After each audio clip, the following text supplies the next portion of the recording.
On the morning of July 26, 1944, at 0300 hours, First Lieutenant William Putney crouched inside a shallow foxhole on Font Ridge, Guam, listening to the jungle breathe in the darkness while watching his Doberman's ears snap forward in sudden alert, a silent signal more reliable than any human sentry. At just 24 years old, Putney was a veterinarian from Illinois, the youngest ever assigned to a Marine division, now commanding 90 handlers and 60 war dogs spread across coral ridges and limestone ravines where Japanese snipers had killed 14 Marines in the previous 72 hours alone. To many senior officers, the war dog program was still considered an experiment, and critics back at Camp Lejeune mocked the animals as expensive mascots with sharp teeth, doubting whether Dobermans belonged on a battlefield rather than in suburban backyards. When the Marine Corps first approved the War Dog Training School in November 1942, even base commanders questioned the idea, yet combat experience had already begun to prove otherwise. The dogs, weighing between 60 and 70 pounds and standing 26 inches at the shoulder, could detect human scent from up to 300 yards in jungle humidity where a Marine's vision collapsed to barely 20 feet. They were trained for silence, no barking or growling, communicating danger only through rigid posture and pricked ears.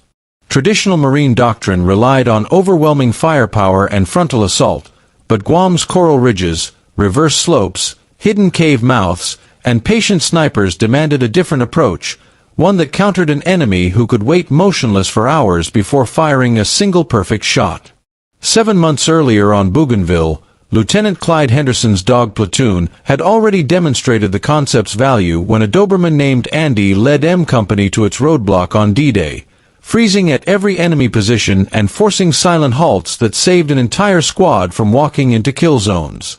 The 2nd Marine Raider Regiment called the dogs an unqualified success, but Guam was different, larger, bloodier, and defended by forces who had spent years preparing their positions.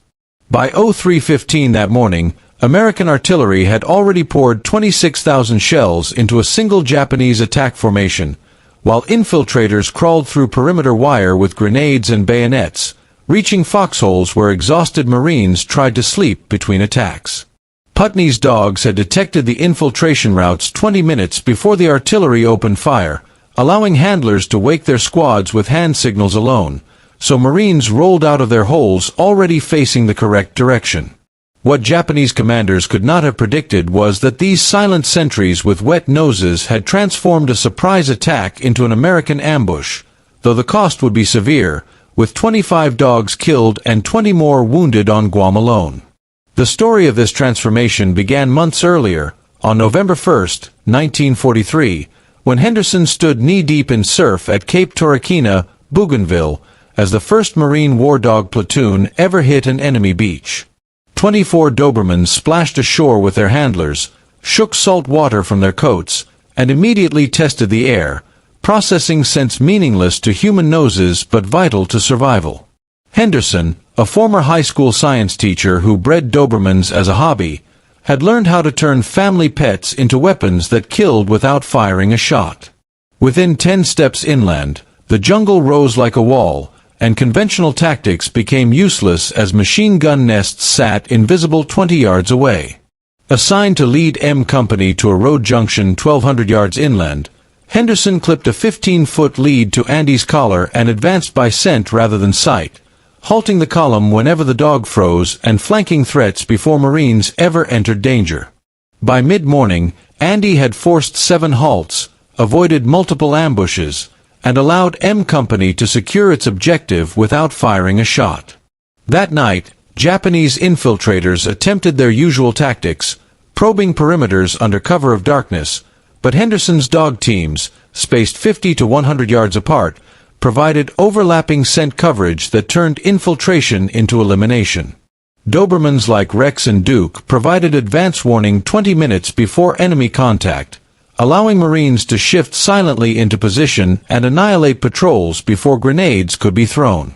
Over the following weeks, Henderson's platoon prevented dozens of infiltration attempts, guided patrols through lethal terrain, and demonstrated that scent detection solved a fundamental problem of jungle warfare: how to fight an enemy who used terrain and darkness as camouflage.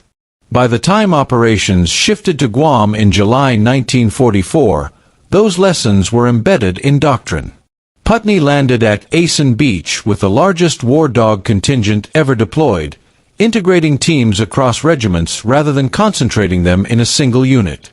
Guam's terrain was even more punishing: coral ridges rising 300 feet, limestone caves that absorbed artillery fire, and ravines that funneled attackers into kill zones.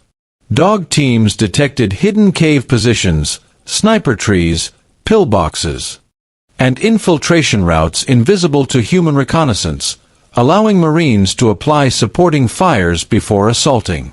Night after night, Dobermans like Bruno, Max, Ace, and Zeus detected battalion-level movements long before Japanese forces reached grenade range, buying time that saved lives and held perimeters intact. Yet the cost mounted. Dogs were wounded by shrapnel, killed by sniper fire, and traumatized by artillery concussions. Putney adapted veterinary techniques from human trauma surgery, achieving an 85% survival rate for wounded animals, while rotating teams to limit psychological breakdown.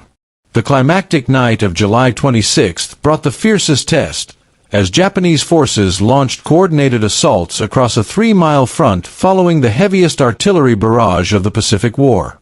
Dog teams detected the buildup 40 minutes before the guns fired, allowing pre-registered targets and prepared defenses, but concentrated attacks still broke through in places where dogs were killed or disabled.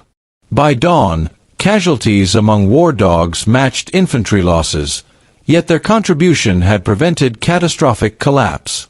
When Guam was finally secured on August 10, after 21 days of sustained combat, the casualty report listed 25 dogs killed and 20 wounded, 42% of the force, but their impact was undeniable.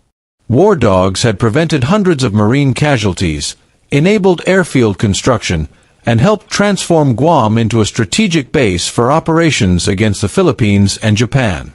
Putney's after-action reports codified the lessons learned: silent alerts, scent-based reconnaissance, integration with rifle squads, and treatment of dogs as teammates rather than expendable equipment. These principles would shape military working dog doctrine for decades, influencing operations from Korea to Vietnam and beyond. When the war ended, nearly all surviving dogs were retrained and returned to civilian life, a testament to the program's discipline and humanity. From the coral ridges of Guam to the jungles of Bougainville, silent dogs on short leads had reversed the ambush equation, proving that in terrain where technology failed, trust between handler and animal provided a sensor system no machine could replace.